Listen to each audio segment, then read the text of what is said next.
పేదలకు మెరుగైన వైద్యం అందిస్తామంటూ సీఎం జగన్ వేదికలపై చెప్పే మాటలకు ఆసుపత్రుల్లో ఉండే పరిస్థితులకు పొంతనే ఉండదు. ఆసుపత్రుల్లో రూపురేఖలు మార్చేస్తామంటూ ఘనంగా ప్రకటించే వైకాపా ప్రభుత్వం భవనాల నిర్మాణం అసలు పూర్తి చేయదు. సౌకర్యాలు లేక ఆసుపత్రులు అనారోగ్యంతో కొట్టుమిట్టాడుతున్నాయి. మందులుంటే మరుగుదొడ్లుండవు, మరుగుదొడ్లుంటే వాటిల్లో నీళ్లుండవు. సాయానికి దాతలు ముందుకొచ్చినా ఉపయోగించుకోని పరిస్థితి. నాడు నేడు పథకమంటూ కోటలు దాటే మాటలు చెబుతారు కానీ నిధులు మాత్రం మంజూరు చేయరు. నాడు నేడు కాదు, రేపు ఎల్లుండి కూడా ఆసుపత్రులు గతి మారుతుందన్న ఆశ లేకుండా చేసేశారు. వైద్య రంగంలో నాడు నేడులో భాగంగా చేపట్టే నిర్మాణాల్లో రాజీ పడొద్దని, సర్కారు ఆసుపత్రుల్లోకి వెళితే కార్పొరేట్ ఆసుపత్రులకు వచ్చిన భావన రోగులకు కలగాలని, 3 ఏళ్లలో అన్ని ఆసుపత్రుల నిర్మాణాలు పూర్తి చేయడమే కాదు, ప్రాథమిక ఆరోగ్య కేంద్రాల రూపురేఖలు మార్చేయాలంటూ 2020 సెప్టెంబర్ 30న వైద్య ఆరోగ్య శాఖ అధికారులతో నిర్వహించిన సమీక్షలో ముఖ్యమంత్రి జగన్ ఆదేశాలిచ్చారు. ఆయన చెప్పిన 3 ఏళ్లు అయిపోయాయి, కానీ చెప్పిందేదీ జరగలేదు. రాష్ట్రంలో ప్రాథమిక ఆరోగ్య కేంద్రాలు సమస్యలకు నిలయాలుగా మారాయి. కార్పొరేట్కు ఏమాత్రం తీసుకోని విధంగా తీర్చిదిద్దాలని జగన్ చెప్పినా క్షేత్రస్థాయిలో మాత్రం పరిస్థితులు అందుకు విరుద్ధంగా ఉన్నాయి. దవాఖానాలు రూపురేఖలు మారడం దేవుడెరుగు.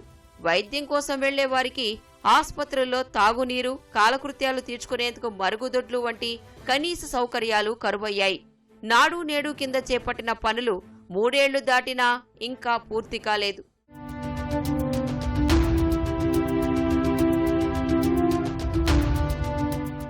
నాడు నేడు కింద 8,534 ఉప ఆరోగ్య కేంద్రాల అభివృద్ధికి విలేజ్ హెల్త్ క్లినిక్స్ పేరిట రాష్ట్ర ప్రభుత్వం పచ్చ జెండా ఊపింది.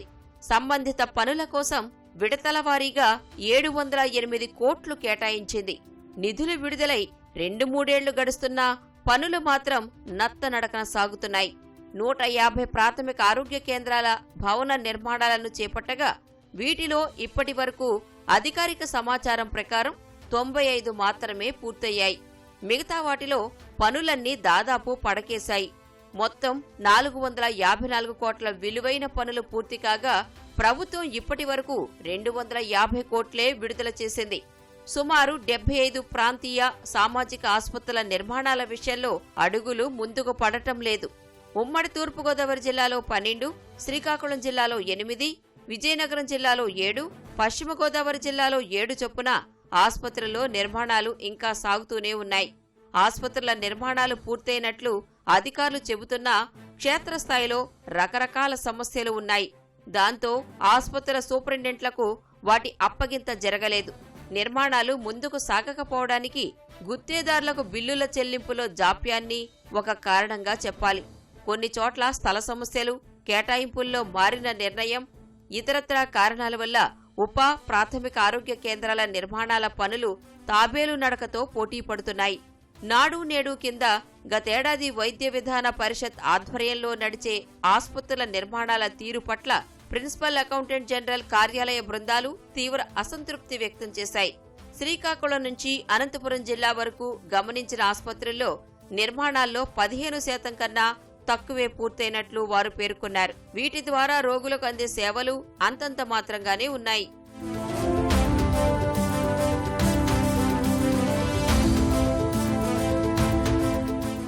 నిర్మాణాలు పూర్తి కాక కొన్ని చోట్ల ఉప ఆరోగ్య కేంద్రాలు అద్దె భవనాల్లో నడుస్తున్నాయి. వీటికి అద్దె కట్టడం లేదు. కమ్యూనిటీ హెల్త్ అధికారులే తమ వేతనం నుంచి చెల్లిస్తున్నారు. మీరు కట్టొద్దు, మేమే చెల్లిస్తామంటూ సమీక్షల్లో వైద్య ఆరోగ్య శాఖ ఉన్నతాధికారులు చెబుతున్నారు కానీ నిధులివ్వటం లేదు. పశ్చిమ గోదావరి జిల్లాలో ఉన్న ఆరోగ్య కేంద్రాల్లో 70% వరకు అద్దె భవనాల్లోనే నడుస్తున్నాయి. వీటిల్లో సౌకర్యాల మాట సరే సరి. 3 ఏళ్ల కిందట ప్రారంభించిన పనులు చాలా చోట్ల స్లాబ్ దశలోనే నిలిచాయి. 10 ప్రాథమిక ఆరోగ్య కేంద్రాల్లో 3 పూర్తయ్యాయి. 4 భవనాల నిర్మాణాలకు టెండర్లే దాఖలు కాలేదు. జంగారెడ్డిగూడెం డివిజన్ పరిధిలో 52 ఆరోగ్య ఉప కేంద్రాలకు 4 మాత్రమే పూర్తయ్యాయి. పాత చింతలపూడిలో నిధుల్లేక పునాది దశలో విలేజ్ క్లినిక్ భవనం పనులు ఆగిపోయాయి. నూజివీడు డివిజన్ పరిధిలో 37కు 12 నిర్మాణాలే పూర్తయ్యాయి. ఏలూరు జిల్లా కలిదిండి, పాలకొల్లు నియోజకవర్గం లంకల కోడేరు పిహెచ్సిల నిర్మాణ పనులను 2020-2022లో ప్రారంభించగా ఇప్పటికీ పూర్తి కాలేదు. తాడేపల్లిగూడెం ప్రాంతీయ ఆసుపత్రి పేరుకే 100 పడకలైనా అందుకు తగిన సేవలు మాత్రం అందడం లేదు. ఇక్కడి అత్యాధునిక వైద్య పరికరాలు మూలకు చేరాయి. హాస్పిటల్ 30 పడకల నుంచి 50 పడకలు చేశారు, 50 నుంచి 100 చేశారు. కానీ ఇన్ఫ్రాస్ట్రక్చర్ లేక అక్కడ హాస్పిటల్ నత్తనడుపు నడుస్తుంది. ఇక్కడ ఉన్న వాళ్ళు రోగులు ఇబ్బంది పడుతున్నారు. వాటర్ వచ్చేస్తుంది, డ్రైన్ లోపలికి అంతా కూడా వచ్చి తడిచిపోతున్నారు. మరి సరైన వసతి లేకపోతే ఏం చేసిన ఉపయోగం ఉంది? అన్ని టెస్టులు ఉండేటట్లు ఏర్పాటు చేసి మెరుగైన వైద్యం అందిస్తే ఇక్కడ ఉన్న రోగులకి న్యాయం జరుగుతుంది.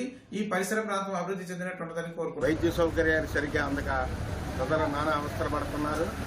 100 పడకల ఆసుపత్రి ఎప్పుడు వస్తుందో అని ఎదురు చూస్తే ఈ యొక్క వైఎస్ఆర్ ప్రభుత్వం వచ్చిన తర్వాత దాని మరమ్మతులకి గతంలో ఫౌండేషన్ ఇచ్చినటువంటి దానికి ఈ మధ్యలో రోగులు చాలా విపరీతంగా పెరిగిపోతున్నారు. పూర్వ కృష్ణా జిల్లా నుంచి కూడా ఇదే చింతలపూడిలో ఉన్నటువంటి పాత ఆసుపత్రి రోగులకి లేని పరిస్థితుల్లో దానికి రావాల్సి వస్తుంది. అక్కడ పడకలు కానీ అవన్నీ కూడా సరిగ్గా లేవు. అనేక మంది పడక లేక బయటే పడుకునే పరిస్థితి అనేది ఉంది. వెంటనే 100 పడకల ఆసుపత్రిని పూర్తి చేయవలసినటువంటి అవసరం చింతలపూడి ప్రాంతానికి చాలా ఉంది. ఎక్విప్మెంట్ అయి కూడా పూర్తి స్థాయిలో ఇక్కడ ఉన్నటువంటి ఆసుపత్రులు. తూర్పుగోదావరి జిల్లా కొవ్వూరు డివిజనల్ కేంద్రంలోని సామాజిక ఆరోగ్య కేంద్రంలో ల్యాబ్, ఫార్మసీ విభాగాలను ఆనుకునే మరుగుదొడ్లు ఉన్నాయి. 2 ఏళ్ల కిందట వ్యర్థాలు బయటకెళ్లే వ్యవస్థ దెబ్బతినడంతో వాటికి తాళాలు వేశారు. దీంతో రోగులు నానా అవస్థలు పడుతున్నారు. కరోనా విపత్తుకు ముందు ఆసుపత్రి ప్రాంగణంలో ఓపీ విభాగం నిర్వహణకు ఓ భవనాన్ని నిర్మించారు. తరువాత దానికి తాళాలు వేసేయడంతో నిరుపయోగంగా మారింది. కాకినాడ జిల్లా పిఠాపురం నియోజకవర్గం ఉప్పాడలోని కేంద్రం నిర్మాణ పనులు ప్రాథమిక దశలోనే నిలిచాయి.